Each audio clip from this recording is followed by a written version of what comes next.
Bismillahirrahmanirrahim. Bismillahirrahmanirrahim. Assalamualaikum warahmatullahi wabarakatuh. Alhamdulillahirrabbilalamin. Assalamualaikum ya ahli kubur. Ya, kita berada di makam Uci Kuswenda. Ya, Uci Kuswenda adalah warga kampung Cirapuan RT 7 RW 01 Kelurahan Dago, Kecamatan Coblong, Kota Bandung. Nah, dari sini Uci Kuswenda ini pejuang keluarga. Dan yang menyedihkannya, suatu ketika dia dipukuli ketika lagi berusaha mencari bekas-bekas plastik yang lokasinya di dekat pos di RW 2. Nah, ini membuktikan bahwa warga kampung Cirapuan haknya, bahkan nyawanya pun banyak pihak yang nggak mau ngedengar, nggak mau memperhatikan, bahkan juga cenderung ditutup-tutupi. Jadi Uci Kuswenda ini dipukuli, dikeroyok beramai-ramai.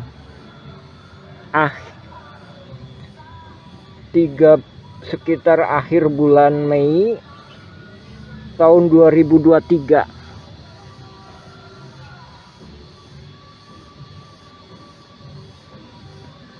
Ini makam Uci Kuswenda. Semoga Allah memberikan rahmat, ampunan, tabahan, diberikan tempat yang layak di surganya. Dia adalah pejuang keluarga. Jadi dia dipukuli, dikeroyok lebih kurang setahun yang lalu, akhir bulan Mei 2023. Nah, dari sini dunia harapan memahami ada kalanya masyarakat kecil itu mau bersuara pun nggak didengar. Nah, dari sini ya. Adapun juga ini juga sebenarnya nggak ada kaitan sama konflik pertanahan. Cuma ya, pesan yang kita sampaikan di sini, di mana masalah aspirasi warga kampung Cirapuan yang mana hak-haknya dalam kaitan masalah pertanahan itu banyak nggak diberikan, tapi banyak pihak malahan nggak mau ngedengar. Jadi apa yang kita saksikan di dalam konflik Dago FS ahli waris Muller itu adalah mafia tanah saling gugat yang dimulai sejak 1980-an. Jadi jaringan ini terbentuk sekitar tahun segituan. Nah, ini kan. Terus adapun pernah kami sampaikan jika mana ini dikuasai oleh jaringan mafia tanah ini, pribumi ini nggak bisa lewat. Nah, ini banyak pribumi nggak bisa lewat. Tadi seberang itulah pribumi Cirapuan, Kota Bandung. Sedangkan di sini pribumi Cirapuan, Kabupaten Bandung. Jadi Cirapuan Barat itu ikut Kota Bandung, Cirapuan Timur itu ikut Kabupaten Bandung, atau yang sekarang Cipaheut. Nah, jadi kita sendiri juga udah sejak lama mengingatkan ke pemerintah mengambil solusi terbaik mengenai diduga kuat akan adanya jaringan mafia tanah yang hendak melakukan penyerobotan. Jadi jauh-jauh sebelum hari juga kita udah mempersiapkan. Jadi bukan sejak, bahkan juga bukan setelah adanya gugatan, tapi kita mempersiapkan jauh-jauh sebelum adanya gugatan jaringan mafia tanah ini yang saling gugat. Ya alhamdulillah di sini kami melaporkan. Nah ini pribumi dan ini juga dari sinilah keluarga besar Juwanta itu berasal. Dari ini makam ini, komplek ini dulunya juga makam keluarga lahan keluarga Juwanta yang kemudian dijual ke keluarga besar Nawisan atau warga Kampung Cirapuan yang digunakan sebagai makam. Dan ini juga kami ingatkan, jadi mafia tanah ini salah langkah melakukan penyerobotan di sini, dan di sini itu banyak makamnya, enggak sebagaimana daerah-daerah lainnya. Di sini ada makam di Cirapuan ada 2, sedangkan di luar sendiri juga ada 2, belum lagi yang makam-makam kecil. Alhamdulillah. Assalamualaikum warahmatullahi wabarakatuh.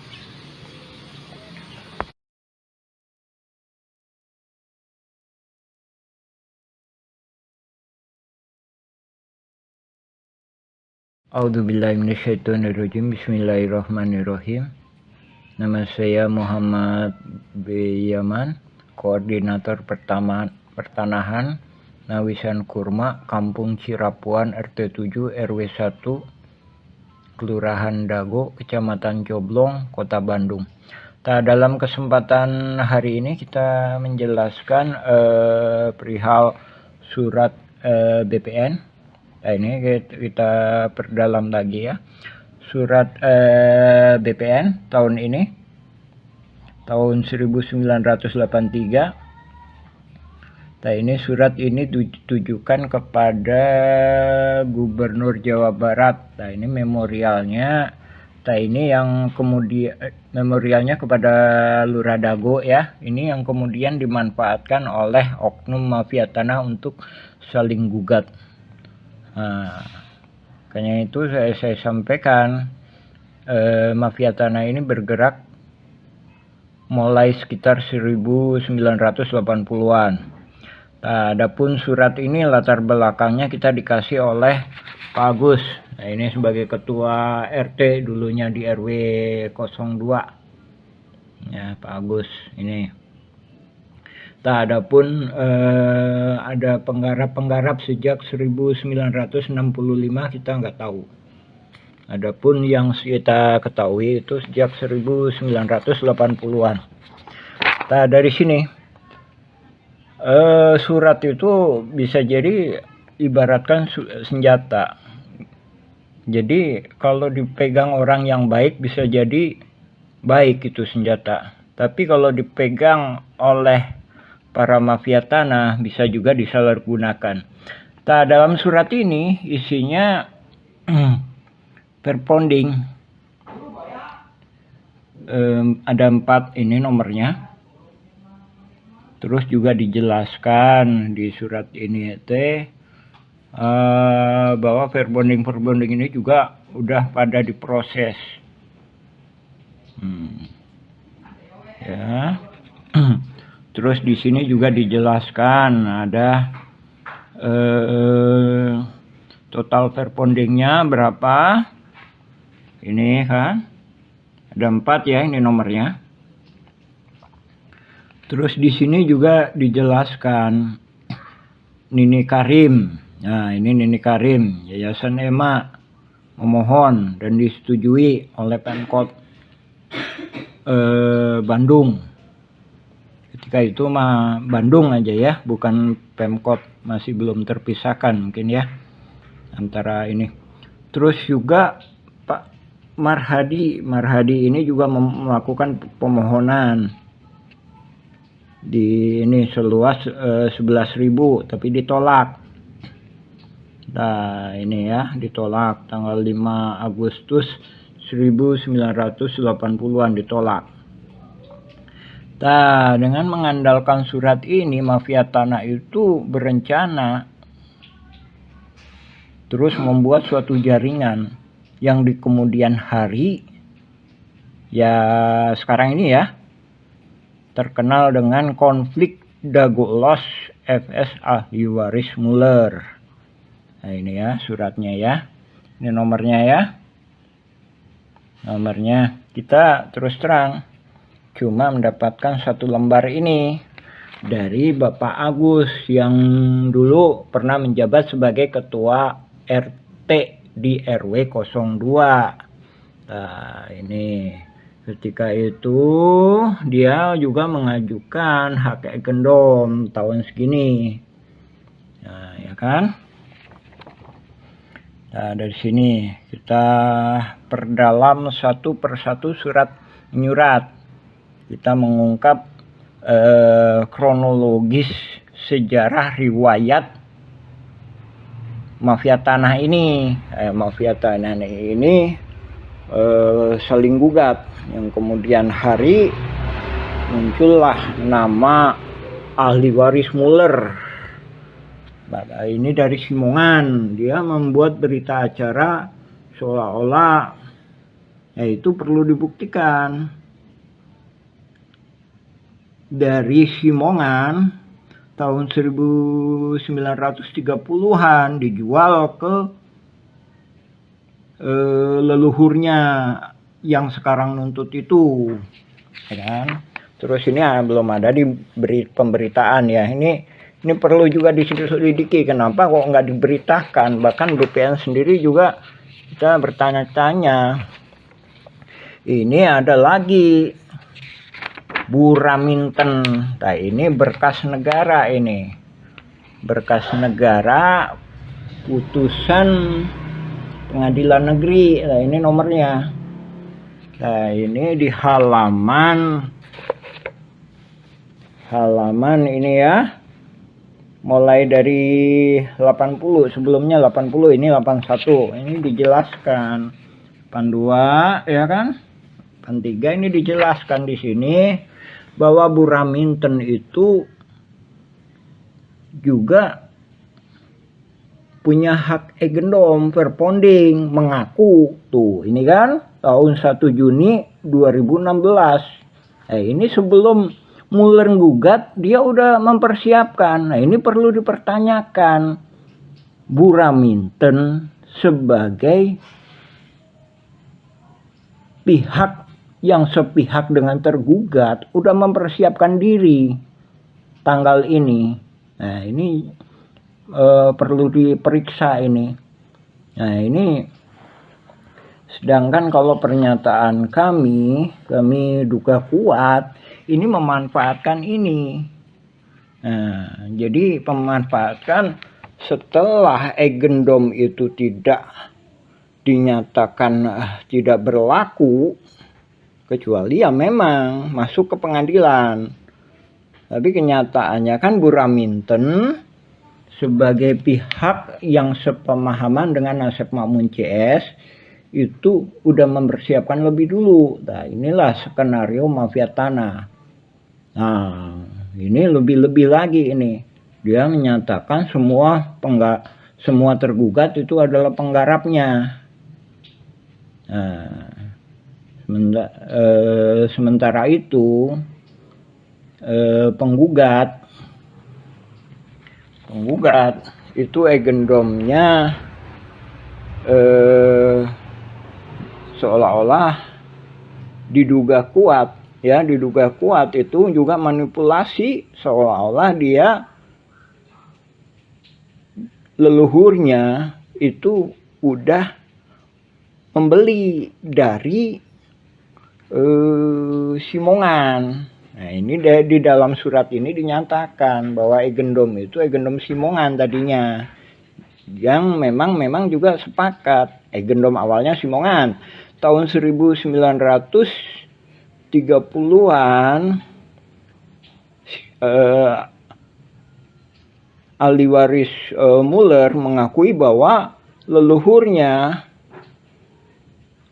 atau Hendrik Muller itu membeli dari Simongan. Anehnya yang dibeli 3 verponding.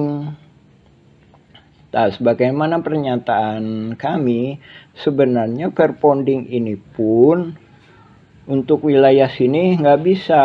Ini pribumi lebih dulu, buktinya dengan adanya makam.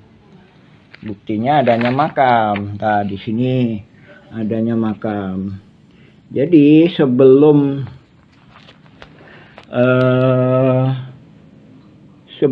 ini pun, sebelum Simongan datang pun tahun 1900-an, itu pribumi di sini, di daerah PMI sini. Di sini PMI ini. PMI. Habis itu disuruhlah ke sini. Begitu disuruh ke sini, ternyata Simongan ini nyerobot lagi. Simongan itu kan Belanda penjajah, robot lagi. Nah, akhirnya juga disepakati lah di sini, ya kan? Di sini, ini pribumi. Jadi di sini Nawisan dan beserta keluarganya, beserta pribumi-pribumi lainnya. Nah, ini juga saudaranya Nawisan. Nawisan punya anak, Nek Okoh, Nek Emeh, Nek Eyong, Nek Ewung, Nek Emeh, ya kan? Nah, dari sini kan? Nah, dari sini juga udah ada pertentangan. Setelah Indonesia merdeka pun direbut kembali pribumi beserta tentara keamanan rakyat dan juga pemerintahan Indonesia, ya. Jadi kesepakatan damai, balik lagi kesepakatan damai itu, ini pabriknya Simongan di sini nih, atau yang sekarang disebut RW 2. Nah, ini sementara ini RW 1. Nah, ini RW 1. Kenapa? Karena ini juga termasuknya keluarga Nawisan. Ya. Nah, adapun Nawisan Kurma bukan berarti ini tanah Nawisan. Yang kita maksudkan tanah yang pernah diduduki pribumi yang bernama Nawisan. Mudah-mudahan penuh karoma itu ya. Silakan cek video dan blog-blog kami Nawisan Kurma atau Dago Elos versi Kampung Cirapuan. Nah, ini kita berusaha menjelaskan pada dunia. Nah, ini adanya gugatan Muller ini udah merubah sejarah ini, merubah sejarah. Nah, ini Asep Makmun sendiri katanya dari Nini Karim, sebenarnya juga dia nggak jelas. Dia juga udah ngoper-ngoperkan. Bahkan kedatangan Asep Makmun sendiri itu diajak sama bapaknya tahun 1960-an. Diajak kerja. Jadi bapaknya sendiri bernama Ahya itu numpang. Didi Koswara itu nikah dengan Eni. Eni itu anaknya Ahya, bapaknya Asep Makmun. Jadi juga numpang gitu. Jadi kesepakatannya bukan pemilik tapi numpang gitu. Adapun menggunakan hek gendom ini, jadi hek gendom ini warga pribumi Cirapuan sendiri menyepakatinya bahwa ini memang bagus untuk sebagai petunjuk petunjuk lokasi. Adapun untuk hak itu nggak bisa, ya. Dari sini pun pindah ke sini itu kita warga Cirapuan itu disebut panyingkiran. Nah, ini sejarah Cirapuan itu sebenarnya asal kata dari Cipanyepuhan. Jadi wilayah ini, wilayah Dago yang sebelah sini itu disebut orang-orang yang ahli besi. Panyepuhan itu teh pembuatan besi logam, belincong, arit, pacul. Nah ini dipekerjakan atau dipaksa, tapi ini juga menurut pribumi akad-akadnya itu pribumi ini leluhurnya ini kerja disuruh Belanda atau dipaksa ya membuat rel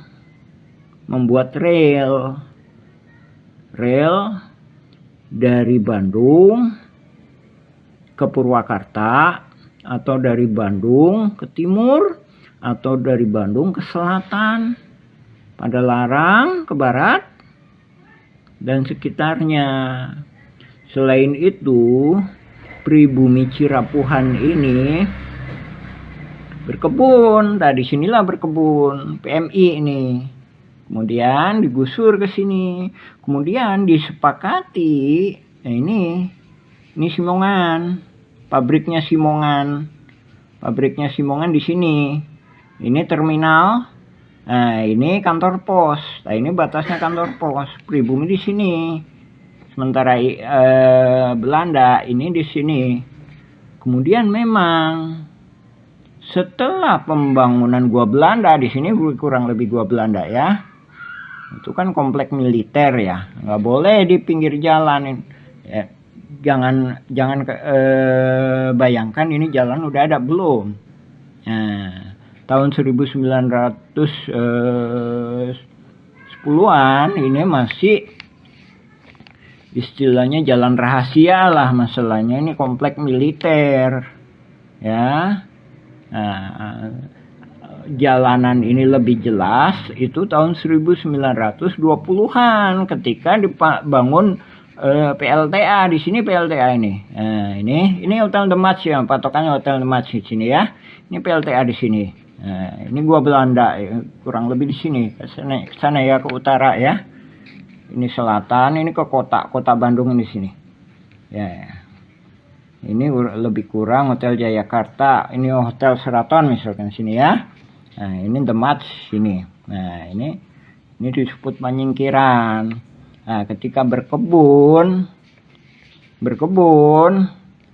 menjual hasilnya itu di Simpang Dago. Nah, mungkin di sini ya. Oke, di Simpang Dago sini ya.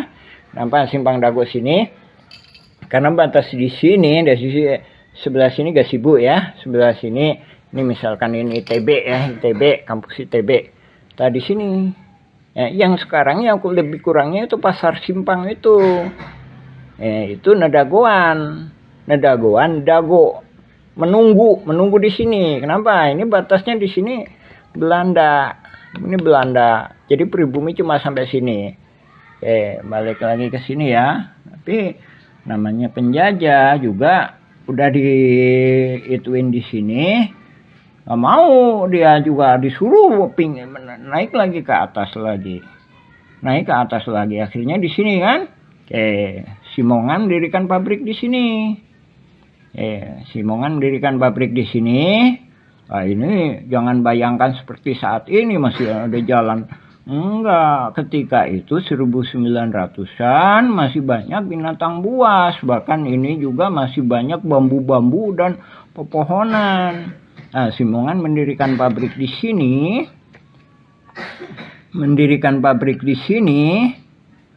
Nah, pribumi mana di sini. Nah, Nawisan itu bersama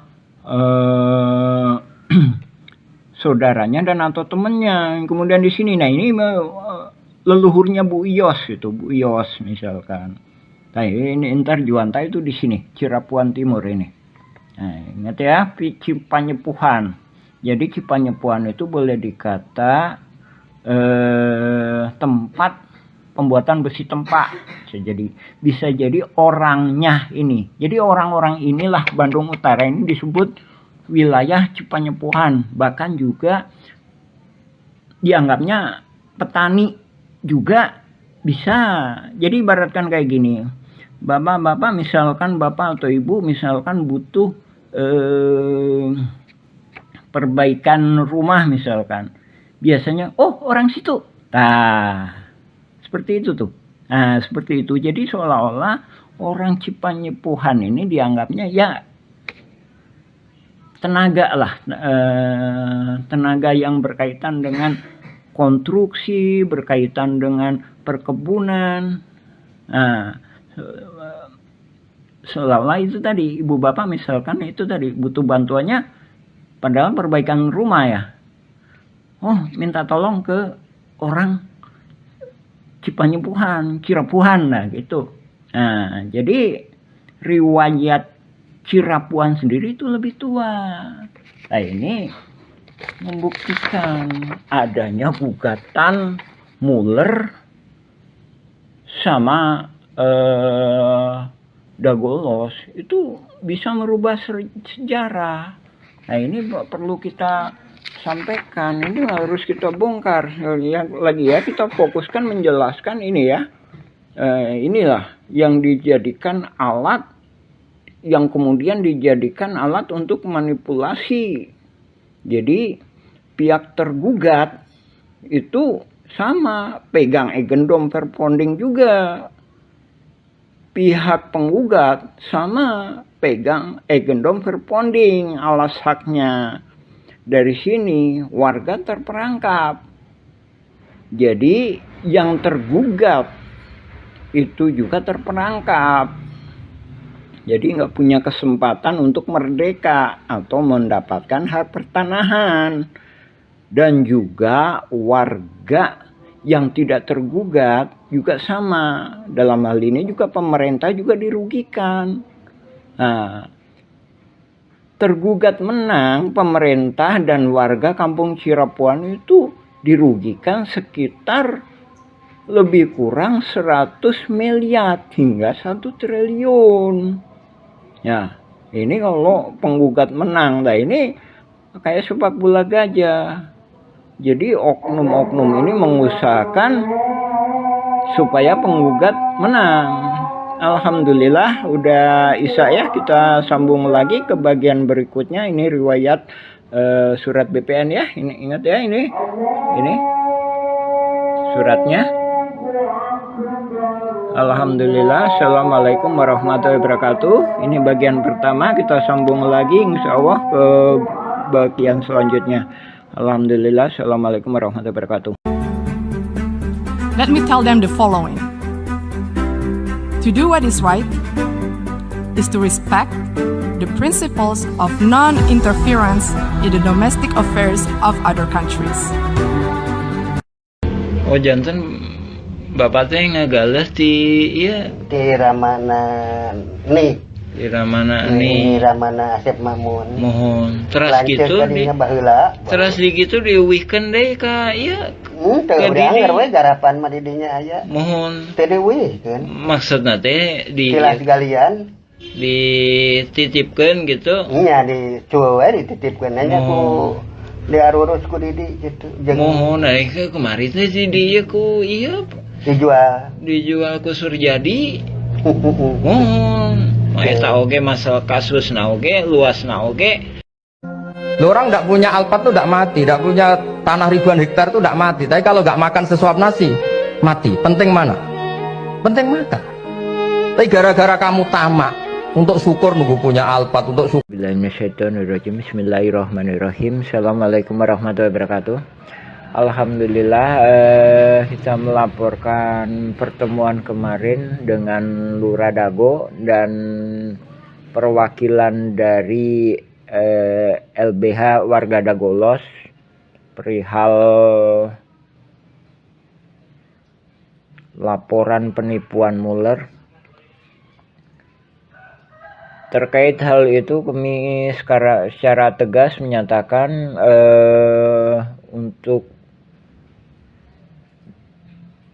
untuk dukungan laporan penipuan Muller kami nggak bersedia, tapi jadi harus dipertegas lagi. Yang perlu dipertegas adalah dukungan untuk pemberantasan mafia tanah.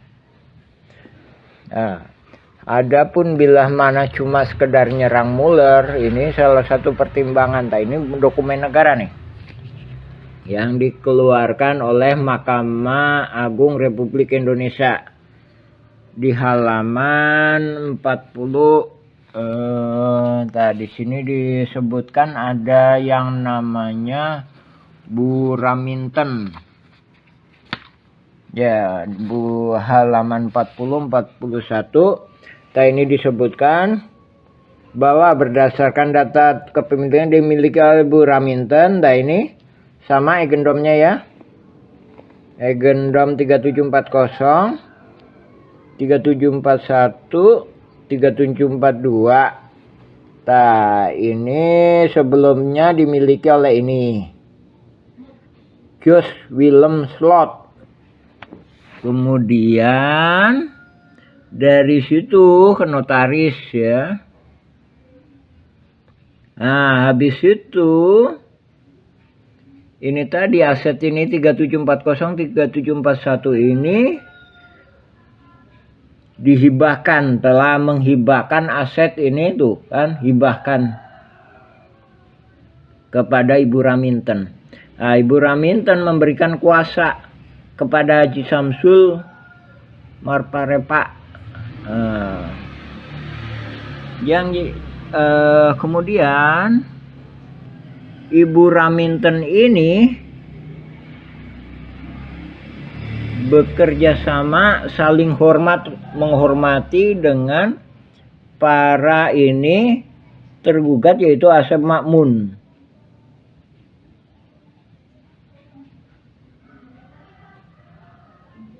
Tuh, saling menghormati hak dan kewajiban masing-masing pihak. Jadi intinya Ibu Raminten atau kuasa hukumnya ini mendukung Asep Makmun. Dari berkas yang dikeluarkan Mahkamah Agung aja ini udah membuktikan ini kasus pidana. Jadi bisa membuktikan kalau nggak Bu Raminten benar, maka Mueller yang salah.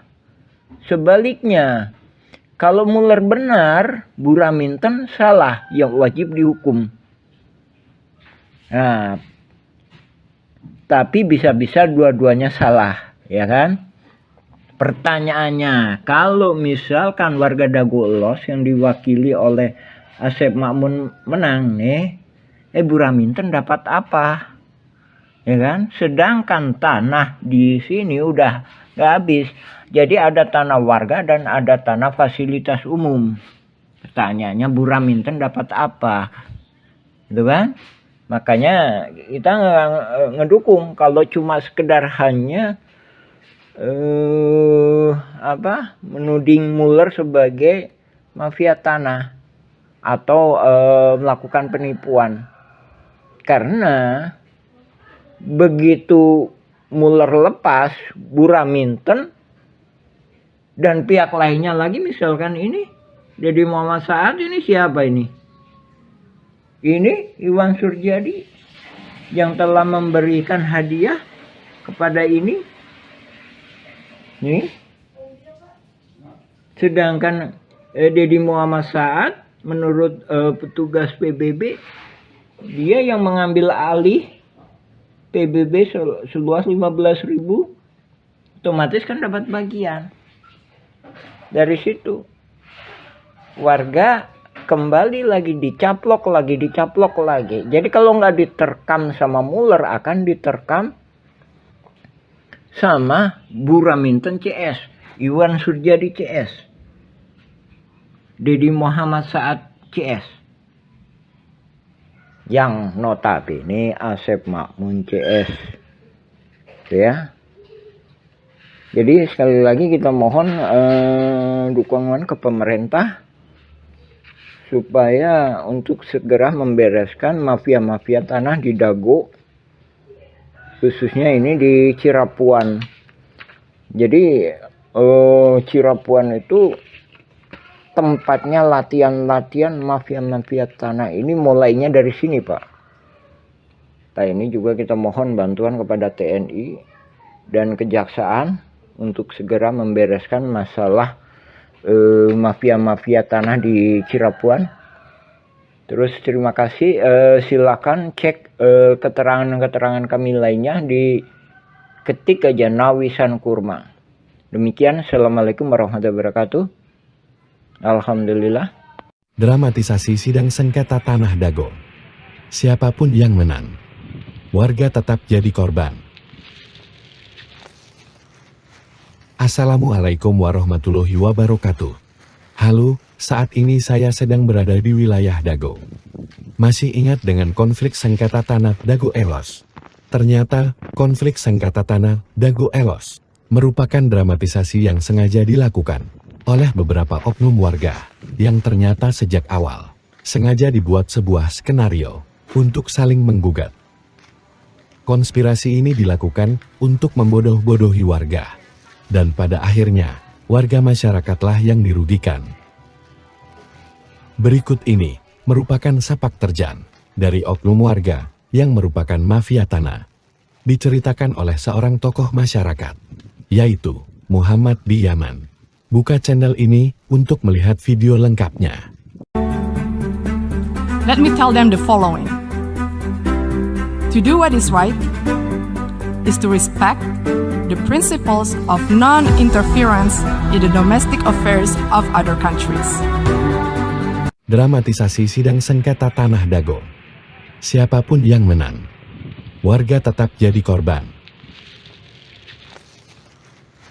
Assalamualaikum warahmatullahi wabarakatuh. Halo, saat ini saya sedang berada di wilayah Dago. Masih ingat dengan konflik sengketa tanah Dago Elos? Ternyata, konflik sengketa tanah Dago Elos merupakan dramatisasi yang sengaja dilakukan oleh beberapa oknum warga yang ternyata sejak awal sengaja dibuat sebuah skenario untuk saling menggugat. Konspirasi ini dilakukan untuk membodoh-bodohi warga. Dan pada akhirnya, warga masyarakatlah yang dirugikan. Berikut ini merupakan sepak terjang dari oknum warga yang merupakan mafia tanah. Diceritakan oleh seorang tokoh masyarakat, yaitu Muhammad di Yaman. Buka channel ini untuk melihat video lengkapnya. A'udzubillahi minasyaitonirrajim. Bismillahirrahmanirrahim. Assalamualaikum warahmatullahi wabarakatuh.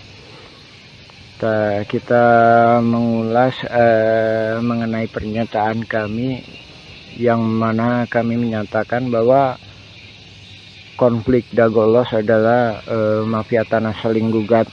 Di sini kita lebih fokus membahas masalah bahwa data-data tergugat itu didata oleh para penggugat.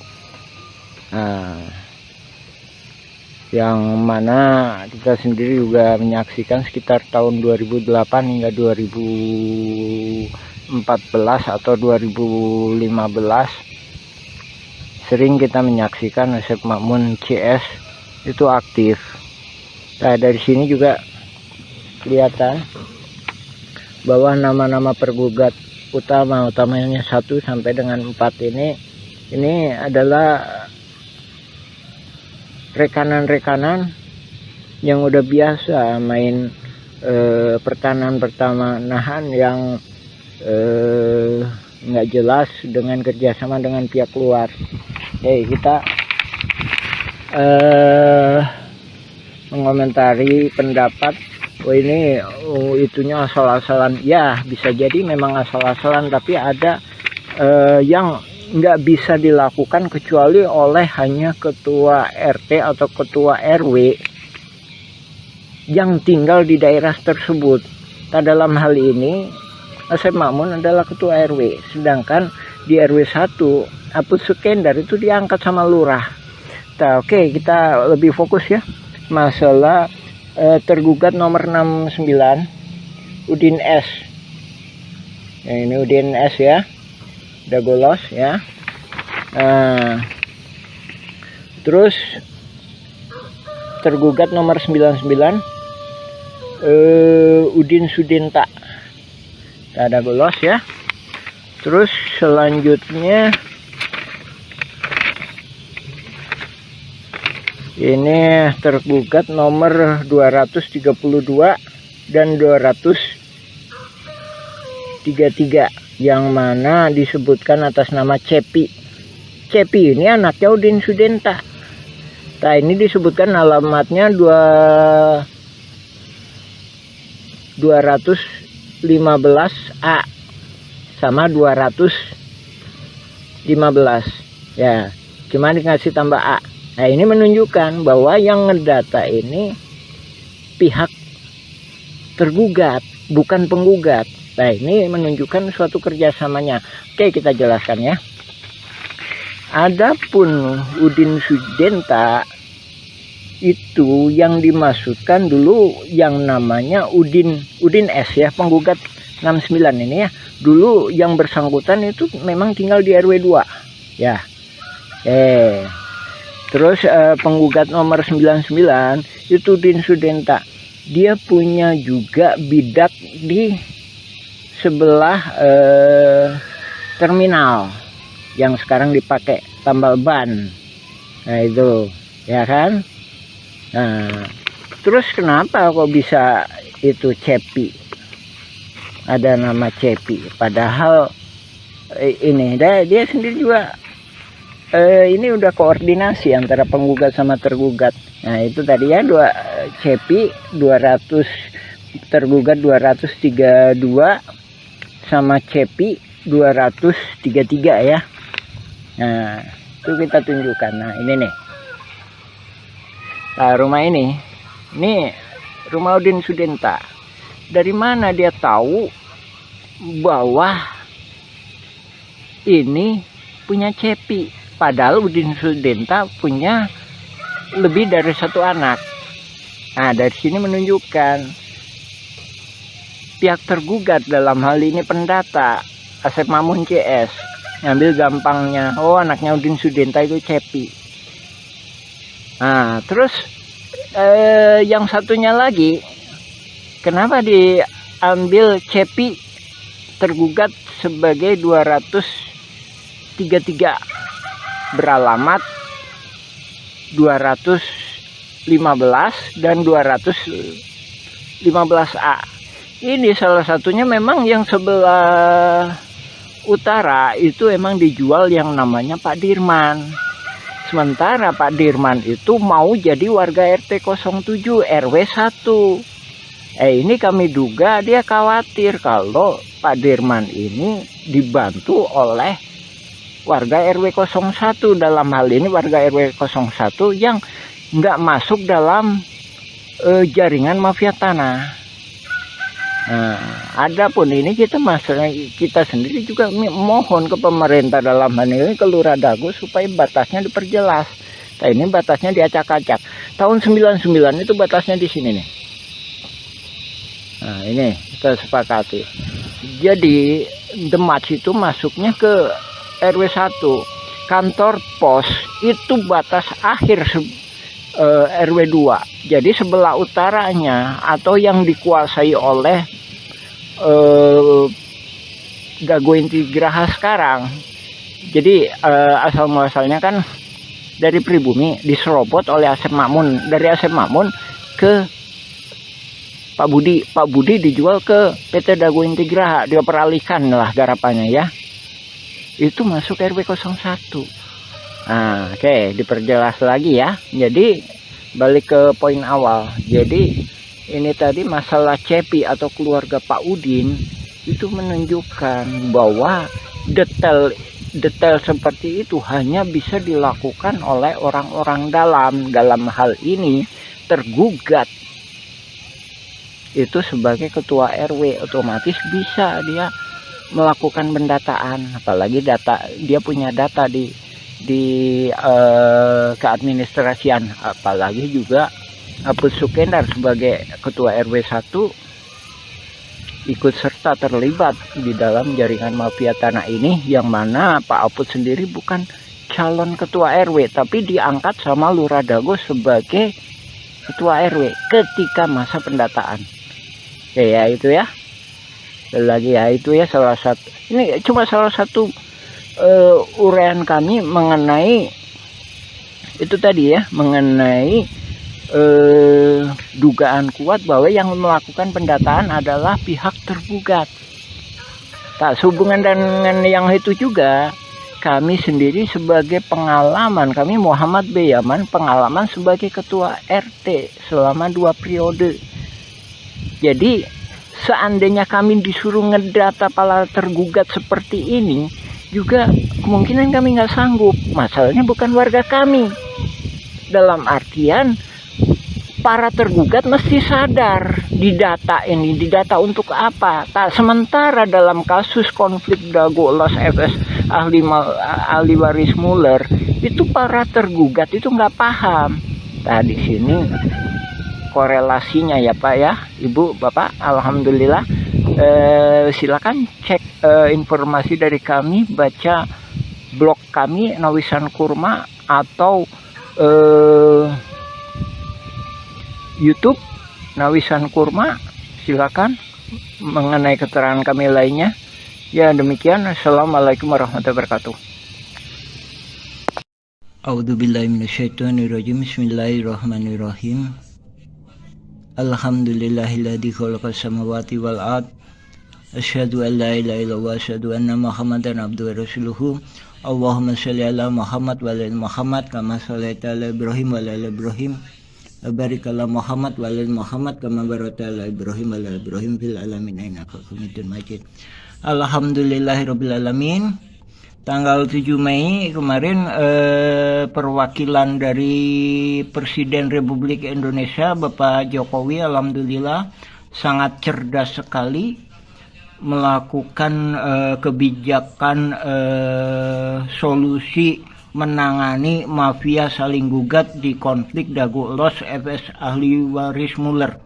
Nah ini memberi kesempatan kepada warga kampung Cirapuan untuk meneruskan pembuatan film dokumenter. Nah ini kita menindaklanjuti ini ya, pokok bahasan kemarin masalah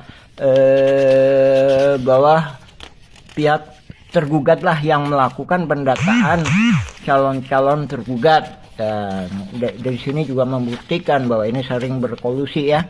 Kemarin juga ada saya sampaikan bahwa tergugat nomor 69 Udin S, bahwa ini satu keluarga ya.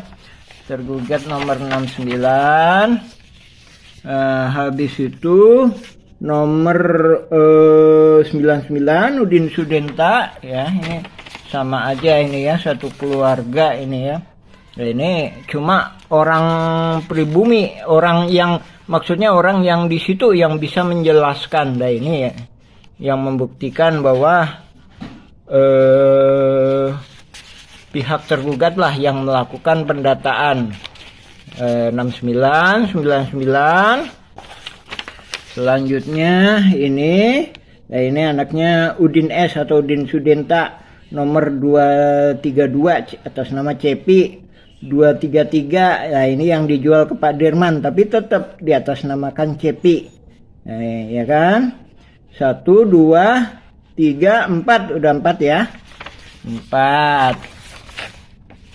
Nah, 4. Nah ini juga membuktikan. Tuh 5 Udin S. Jadi ini satu keluarga. Saya jelaskan. Jadi ini yang pertama itu bisa jadi yang di RW 2 atas nama Yani itu. Yani itu putrinya Udin S. Terus kan 5 kan? Yani. Terus 5, 6 ya? 6 ya? 6. Itu tadi ya, tergugat nomor 69, 1. Ini atas nama Yani, sekarang ditempati oleh Yani. Udin ST udah almarhum ya. Nah, terus ini Udin Sudenta. Nah, ini Udin Sudenta ini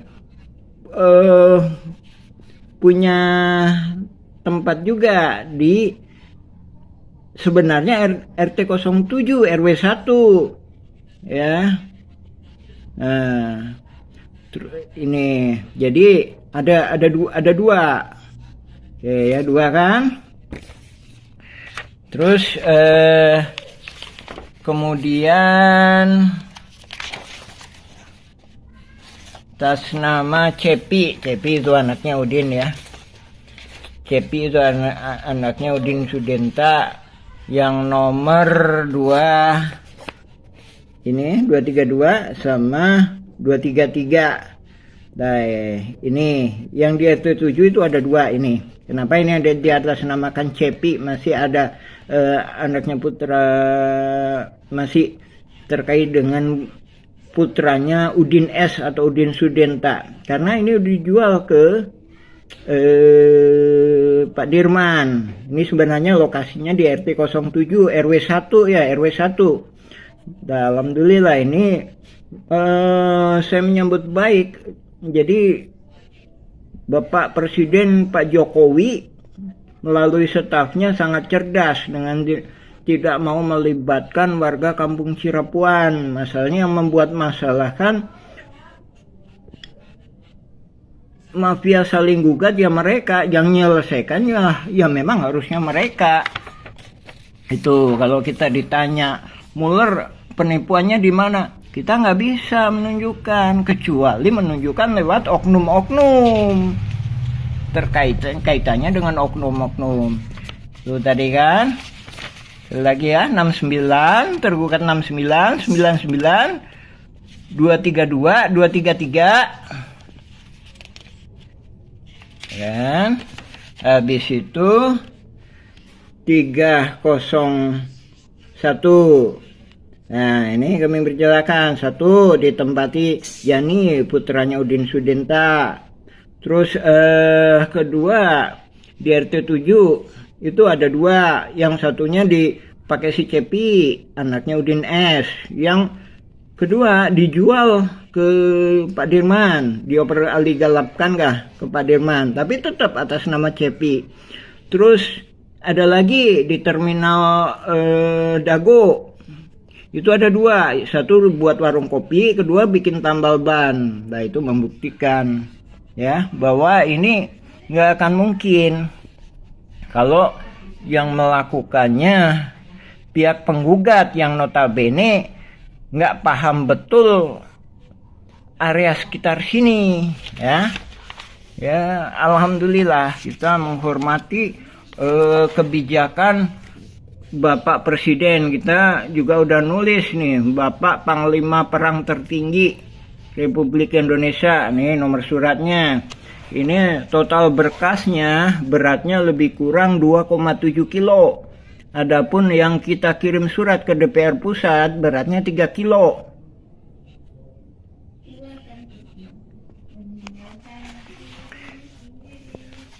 Dan mudah-mudahan semuanya berjalan lancar lah ini. Lanjutan dari pokok bahasan kemarin ya, masalah pendataan calon tergugat dilakukan oleh tergugat, bukan oleh penggugat ya.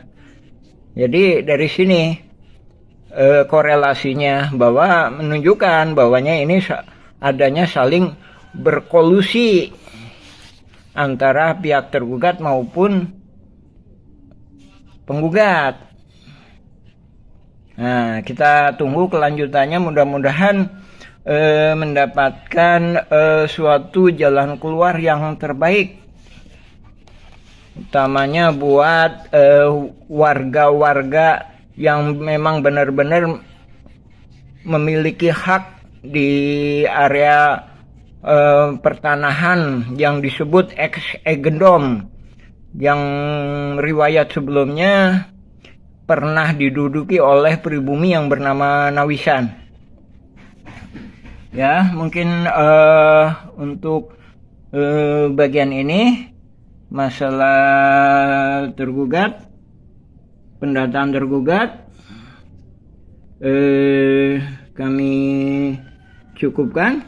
Kita insya Allah kita sambung lagi. Nah, ini data nama-nama para penggugat yang kemudian dijadikan tersangka oleh Polda Jabar. Ini kan.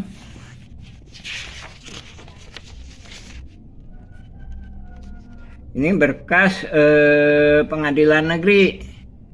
Silakan simak berita dari kami, atau juga bisa ngambil sebagai referensi juga berita dari putusan Pengadilan Negeri Bandung, Pengadilan Tinggi kasasi dan peninjauan kembali Mahkamah Agung.